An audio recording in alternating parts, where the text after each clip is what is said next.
Happy Camper Radio.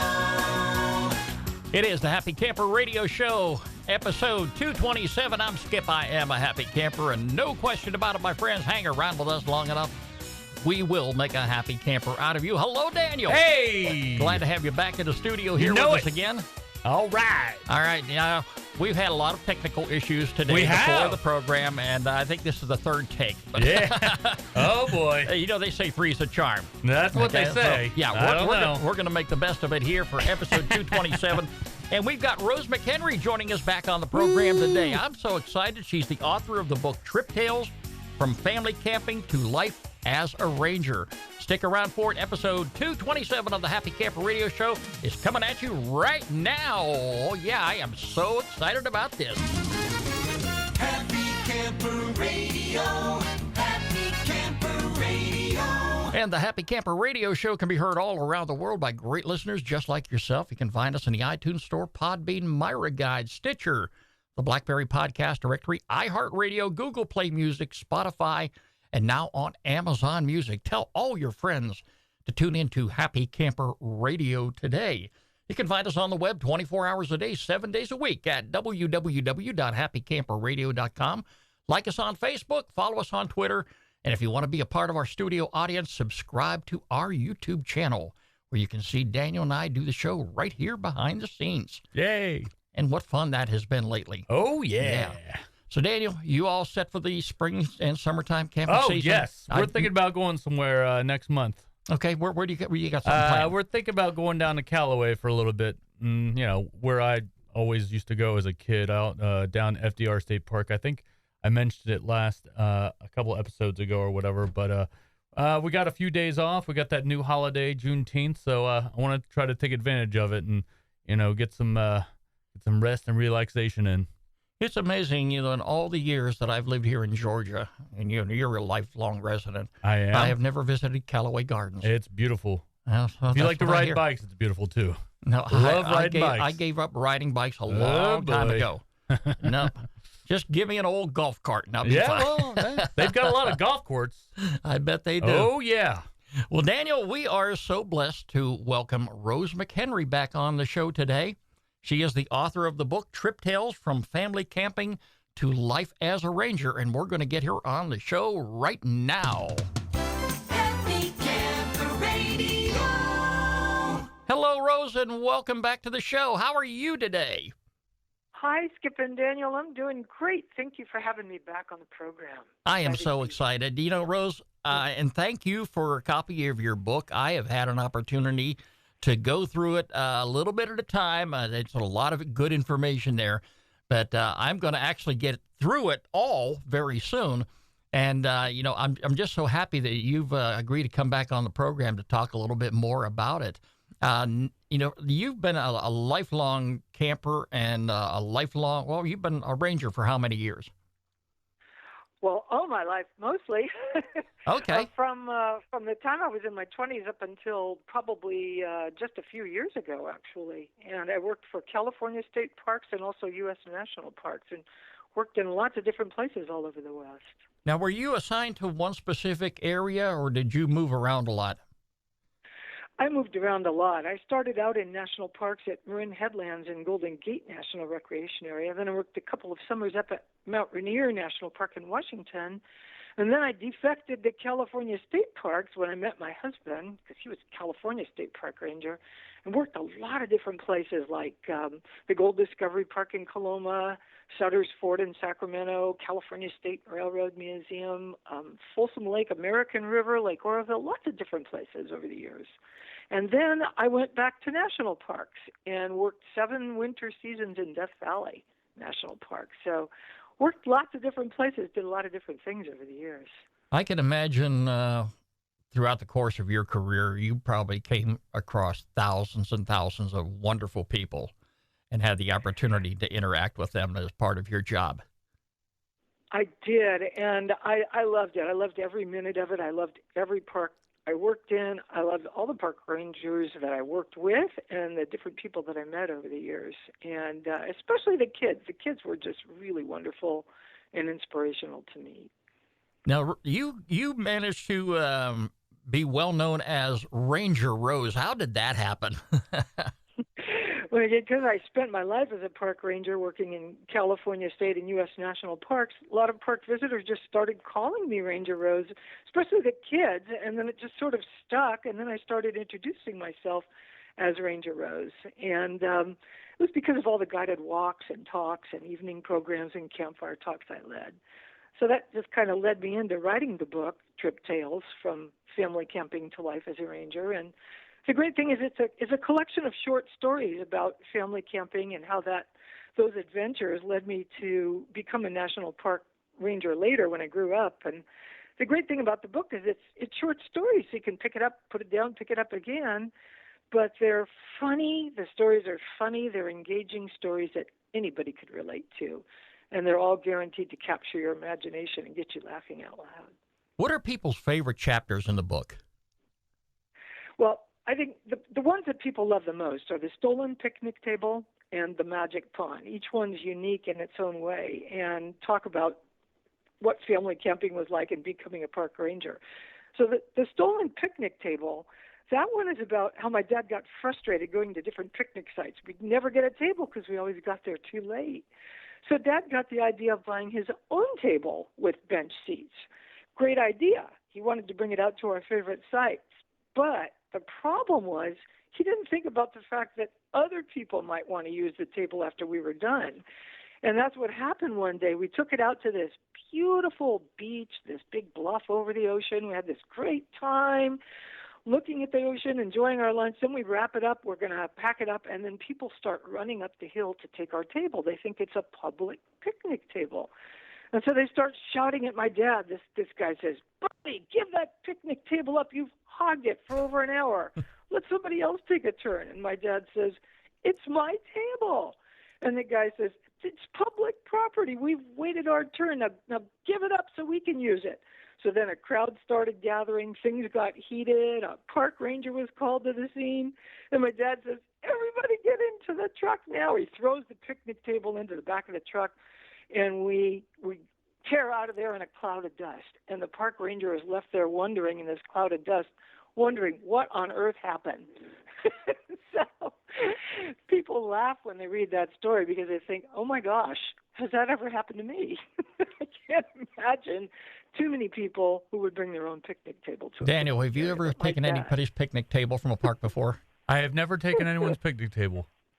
I usually, if there's no picnic tables, I'll just sit on the ground on a blanket or something. Daniel what I might do. Daniel might take the food off the picnic table. That's true. I'll do that. Oh my heavens! Yeah, well, my dad was larger than life, and he got tired of sitting on the ground, which was why he said, "I'm sick of sitting on the ground. I want my own table." But he hadn't imagined the problems it might create, so it got pretty funny. Now here's one thing that I think you and I can probably talk for hours about this. Tell me what it was like for a family of 5 to be crammed up in a small trailer. How did you manage to get through that? Well, we all loved being together as a family on our trips. It didn't really matter that we're all cramped together. We're just thrilled to be outside under the redwood trees, playing in the forest, walking by the ocean, jumping in the waves, and sharing time together as a family. But there was one funny time when my father forgot to lock down the external support leg in the trailer. There's this external support leg that you lock on the outside. You lock it down to support the back end. And we had set up camp, and my dad remembered every step, almost. But then in the middle of the night when we're all sound asleep, my dad rolls over in bed, and the whole trailer came crashing down. It sent me and my siblings catapulting out of our bunks onto the floor. And then my dad jumps up, and he's shouting, "What's going on?" And as soon as he stands up, the trailer tilts the other way, and it sends him careening down through the trailer and right out the front door. And we could hear him stomping around out in the dark, cursing, trying to find that locking clamp to set things right again.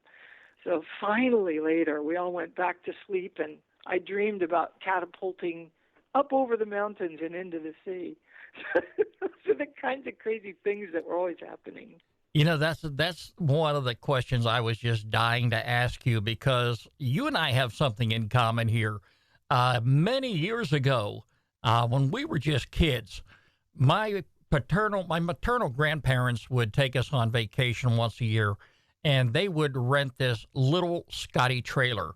And I don't know if you ever seen a Scotty trailer before. I have, yes. It is like one step up from a teardrop. But my grandparents would take all 5 of us grandchildren on vacation, and we managed for the 7 of us to get inside that little Scotty trailer.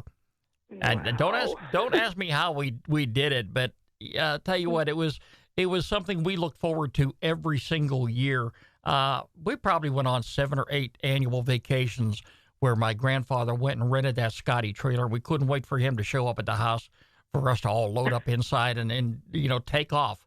And we had a lot of different vacations, a lot of different destinations that we went to. But when I saw that, I said, "Oh, I got to talk to Rose about this."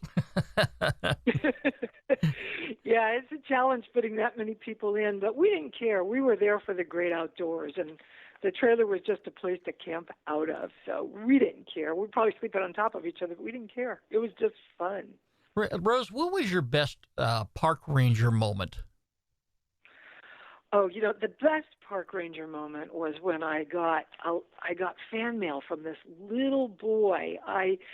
I'd given a campfire talk the night before, and the next day there was this note pinned on the community bulletin board. Now, this is before social media existed, even before the internet. I mean, way back in the dark ages. But there was this note pinned on the bulletin board, and it said to please write to this person named Danny.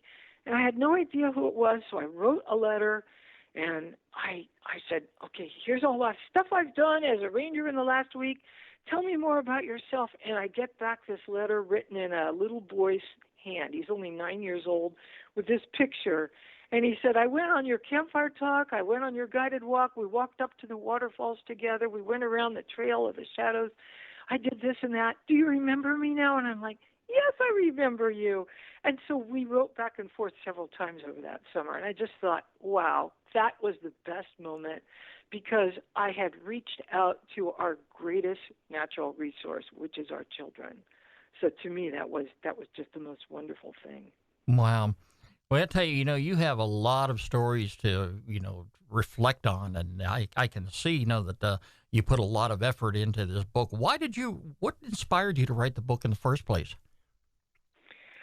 I think the main reason was to inspire others to just love and protect our great outdoors. I want people to read these stories and to go outside and appreciate the beauty of nature and to experience our shared heritage, this beautiful planet, our Earth. I mean, these stories are about family adventures and what it means to be a park ranger, and about finding your passion in life. The stories are funny, easy to read, experiences anybody could relate to, but mostly I want people to read these stories and go outside and just appreciate our planet, our beautiful world, and to take great joy in being outdoors. I'm looking at Daniel. He's sitting here just taking all of this in. I am. I'm just sucking it in. Can't wait to get out there again. I love camping in the in our pop-up. I'm a pop-up guy. I've lived in pop-ups. I mean, I've camped in pop-ups my whole life, and there's nothing better than like a spring day, and the pop-up has the shutters down or whatever, and like it's just what is it called? The screens? Yeah, the screens. Yeah, okay. It's just that was screens. simple enough. Yeah, I know. Screens, I forgot that. But it's just screens, and you can hear the birds, and you can hear the nature, and you hear, I don't know, it's the best thing in the world to wake up to. And, they have all these sleep machines like Babbling Brook and, Midnight Sky, blah, blah, blah. But nothing compares to when you're in a tent or in a, pop-up or something, and you can actually hear it as you're, going to bed at night. And it's the best sleep I've ever had is in the pop-up. So, It's the best. And when I grew up later and we went camping with our kids, we would rent tent trailers, and that was wonderful because you had the best of both worlds. You're up above the ground in a camper, but you also have the sounds coming through the tent. So that's wonderful. That's basically what a pop-up is. So, yeah. No, for me, I've got to be next to a stream or like Daniel said, the babbling brook. Yep. I can do without the birds chirping. I can do without the crickets. But yeah, if there's a stream nearby, and that's just like, if I decide I'm going to go camping on a weekend and I'm going to a nearby destination, or maybe even something not maybe 40, 50 miles away, I look at that map intensely to find out exactly where the lake is and where the streams are and what camping spots are available next to it.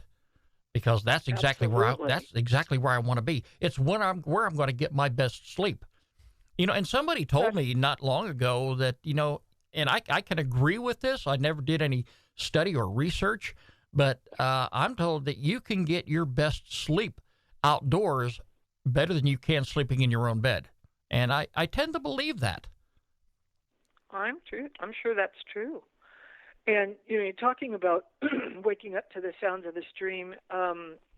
We went on a recent road trip to Nevada, and there were so many beautiful places to camp. Now, you would think in the desert there wouldn't be any place to camp, but there's so many beautiful places out there where you can actually camp next to a stream, a lake, a river, all over in the Humboldt and the Toyabe National Forests out there. And you can go to an established campground, or you can boondock. You can take your camper out into the middle of nowhere and just camp for days or even weeks and really, really enjoy the sounds of nature. Now, Rose, you recently wrote The Joys of Traveling Through Nevada. Tell us a little bit about that.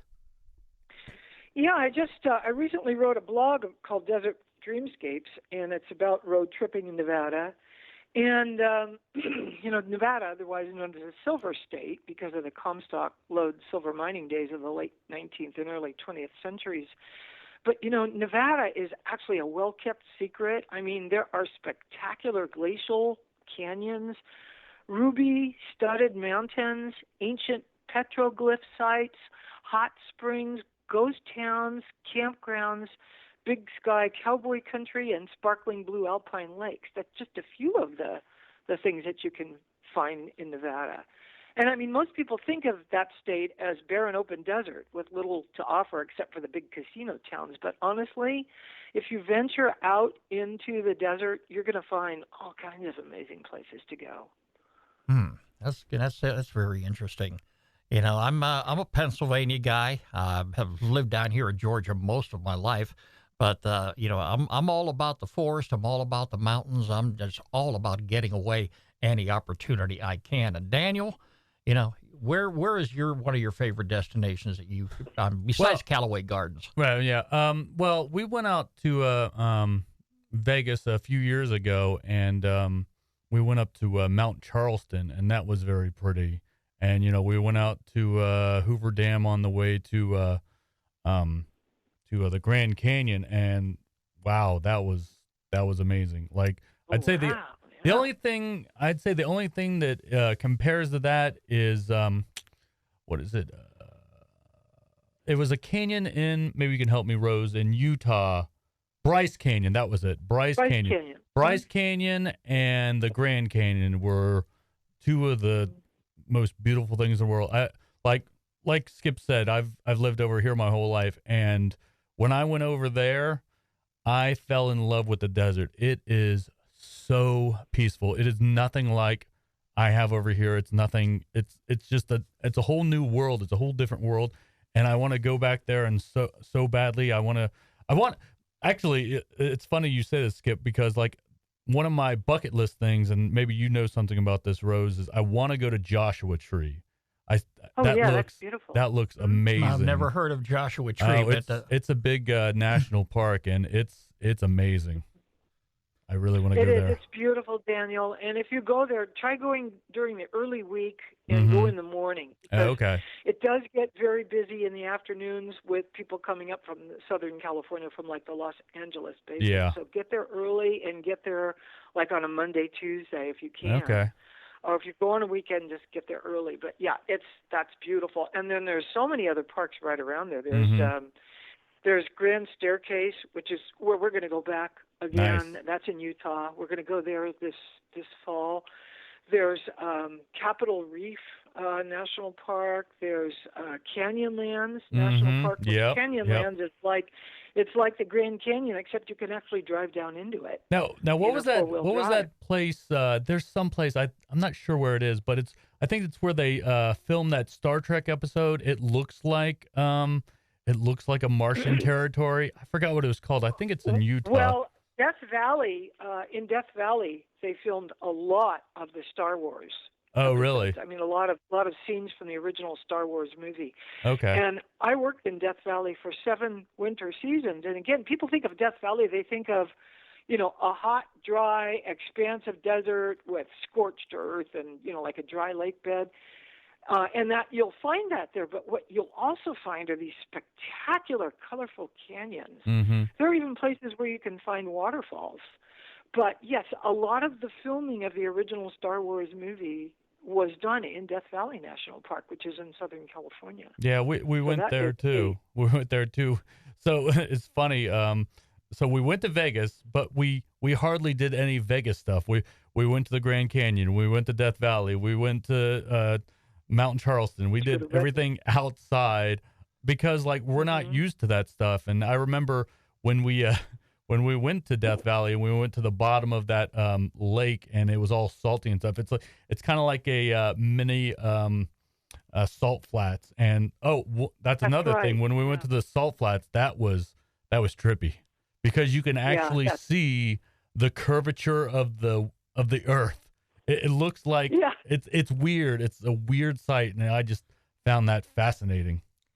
Well, Rose, when you're at Badwater, which is the place you're talking about, it's called Badwater in Death Okay. Valley, you're looking up at Telescope Peak, which is like 11,000 feet up, so over 2 miles up. Yeah, we went there. And then you're standing on sediments that are 2 miles deep. Mm-hmm. So that lake bed there, that Badwater, that dry lake bed, has got over 10,000 feet of sediment. So it's just an incredible place. Mm-hmm. It's just breathtakingly beautiful. It is. That's why I worked there 7 winter seasons. So yeah, that's another little, kind of a well-kept secret is Death Valley now. Oh yeah. Everybody thinks of Grand Canyon and Yosemite, but these other places like Death Valley and Grand Staircase and Capitol Reef are also beautiful places to go Mm-hmm. and amazing places to camp. Well, Rose, as long as I've known Daniel, every time that he went away on vacation, whether he camped or not, I mean, he came back with a ton of pictures, and he's always shared them with me. Mm-hmm. So, I mean, I sometimes I get a little bit jealous because these days I've got more time on my hands than he does. Yep. And I'm not out here venturing in those destinations. But hey, that's okay. I mean, there's always tomorrow. Yep. And it's just like working on projects around here. If you get tired of doing it, you say, well, hey, I'm retired. I'll do it tomorrow. Well, one of comes these around. days, Kip, you'll just have to follow Daniel as he goes on these adventures. Yeah, I'm thinking I just might have to do that. Well, Rose, it's a pleasure always having you on the show. Why don't you tell our listeners where they can get a copy of your books, and do you have contact information in case anybody wants to reach out to you? Yeah, thank you, Skip. You can get copies of the book on Amazon.com. Just look up Trip Tales from Family Camping to Life as a Ranger, and you can get that on Amazon. And you can also reach me by going to my website, which is www.triptalesbook, all one word, www.triptalesbook.com. And there you can look at my blog, you can email me, you can contact me, you can read all about my life as a ranger and also about the book Trip Tales. So please, I encourage people to go there. I will definitely get back to you. Well, Rose, we want to thank you again for being on the program, and I'm sure we're going to be talking to you again real soon. And folks, if you want to get a copy of Rose's book, it's available online. You can go to the Amazon store and pick it up. It's Trip Tales from Family Camping to Life as a Ranger. Rose, thank you so much for being on the show again. Thank you both. It was a pleasure. Always an honor. Thanks so much. Thank you, Rose. Okay, well, Daniel. All right. I'll tell you what, I've always enjoyed talking to Rose. Yeah, And I might call in tomorrow, go camping. Yeah, yeah, why not? Yeah. But, I'll tell you what, Daniel. I'm going to finish reading that book eventually here. There you go. It's not something, I want to sit down and read it all at one time. Mm-hmm. You want to take a little bit in at a time. And, I'm just so happy she shared a copy with us. It's time now for our featured campground of the week right here on the Happy Camper Radio Show. Happy Camper Radio. Daniel, a camping destination not too far away from here in South Carolina. Aha. Yeah, it's on the J. Strom Thurmond Lake. It's Yep. the Hall Campground, Hawe. The Hall Campground is located on J. Strom Thurmond Lake, like I say, 1 mile from the Dorn Sportfish Facility, the largest of its kind in the Southeast. The 70,000-acre lake and its 1,000-plus miles of shoreline provide excellent boating, water skiing, and a whole lot more. The campground contains 34 sites, most of which are on the waterfront, where you will find me. 30 and 50 amp electrical hookups for anybody that are bringing their rigs. They're provided at each site. Other amenities include flush and vault toilets, drinking water, showers, drinking. I already talked about drinking water. Why did they put it in there twice? They want you to come out there and have a Get drink. hydrated. Get hydrated. Dump station and a boat ramp. Check it all out right there on their website. We're going to have a link to it all week long on happycamperradio.com. And I encourage anybody, again, if you're going to go camping and you plan on going fishing, make certain that you get an out-of-state fishing license. And today's day and age, Daniel, you can pretty much pick them up online. There you go. You might get a 1 day, you might be able to get a 5 day, or maybe even a whole week worth of fishing out of an out-of-state license. And I'm sure they're not very inexpensive. But the last thing you want to do, Daniel, is go out there to a campground and think just because you're from out of state, you're going to get cut a break if the fish commissioner or the fish warden comes by and catches you fishing without a license. That's not going to work that way. I'll tell you what, from my law enforcement days, Daniel, Yeah. some people, this is a misconception.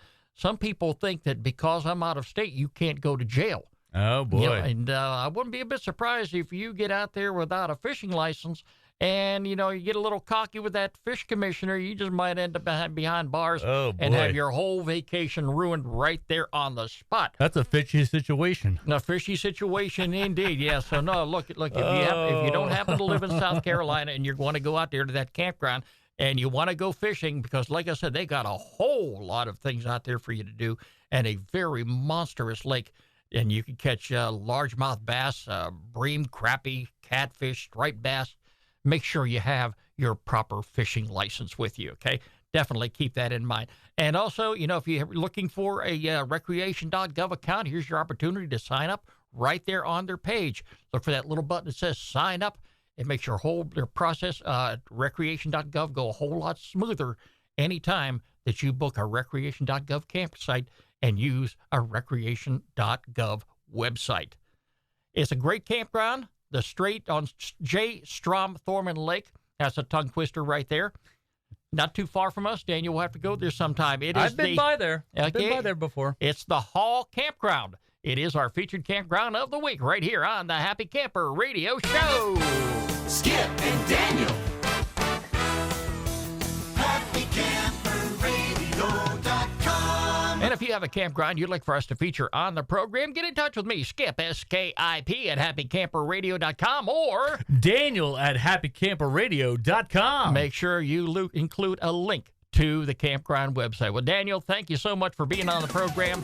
Yes, sir. I want to thank Rose for taking the time to call into the show.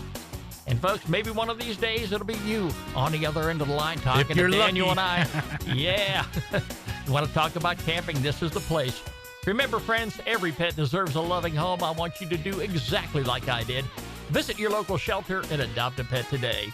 You can find us on the web 24 hours a day, 7 days a week at www.happycamperradio.com. Like us on Facebook. Follow us on Twitter at Camp Doctor. And subscribe to our YouTube channel, where you can see us right here behind the scenes. Live. The Happy Camper Radio Show was a presentation of Skip Huber Productions. I'm Skip. I am a happy camper. Daniel's a happy camper. Woo! And I know, folks, we're going to do our best to make a happy camper out of you. Talk to you again real soon. Thanks for joining us. This is Happy Camper Radio. Happy Camper Radio.